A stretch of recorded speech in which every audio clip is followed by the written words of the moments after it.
Welcome back to CVM at Sunrise. September 28th, that's tomorrow, will be recognized as International Right to Know Day. The aim really is to get individuals to know about their right of access to government-held information. The Access to Information Unit has planned a week-long of activities, and here to tell us about that and more is Director of the ATI Unit, Mr. Damian Cox, my former teacher at school. And so good morning. Thanks so much for being here. Very good morning. Good morning. What do I have a right to know?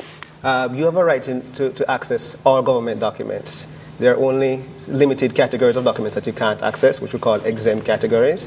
And those, if a public authority, a public entity is claiming an exemption, they have to give an example, a reason that's under the Act. So I can walk into any ministry and say, I want to see X, and they should present it to me? Yes, unless they can find a reason under the law that says that you shouldn't get access. So the burden is on the public authority, the government entity, to justify why you shouldn't get information. So you can make a request by telephone, by fax, email, in writing, or walking in, as you said, to any public authority. And all government entities are covered.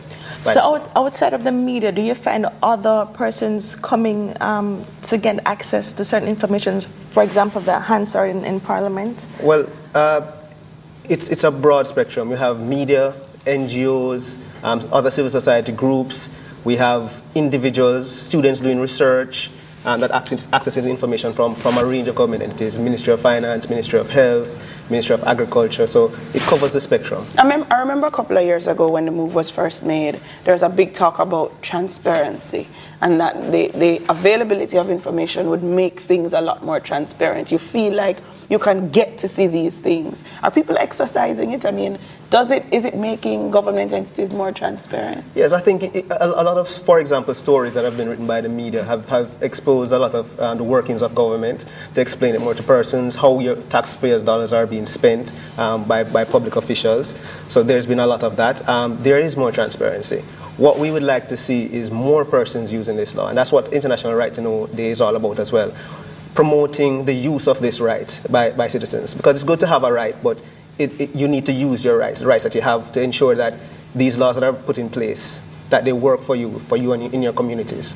But even though persons may have a right to access government information, not every information is privy to the public. Tell us about those. Right. The limited category of exemptions include, for example, your personal privacy. So, for example, if you went to a public health facility and you did, let's say, an HIV test, you are the only person who will be able to access that test, not your spouse, not anybody else, because it's your private information. So that kind of information held by public bodies is covered by that exemption, including your tax records, for example.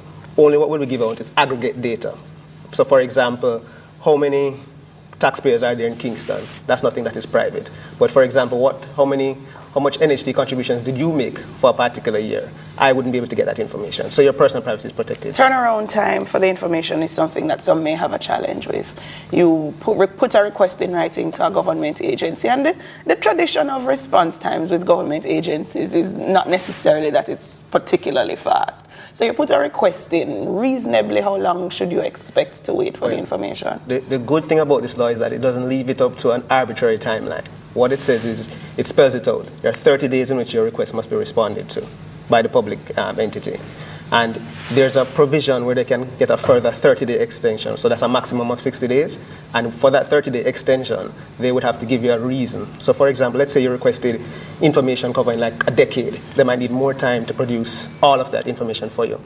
So they might need a further 30 days. But really, your request should be processed within 30 days. Gotcha. But what about matters that may impede or affect national security?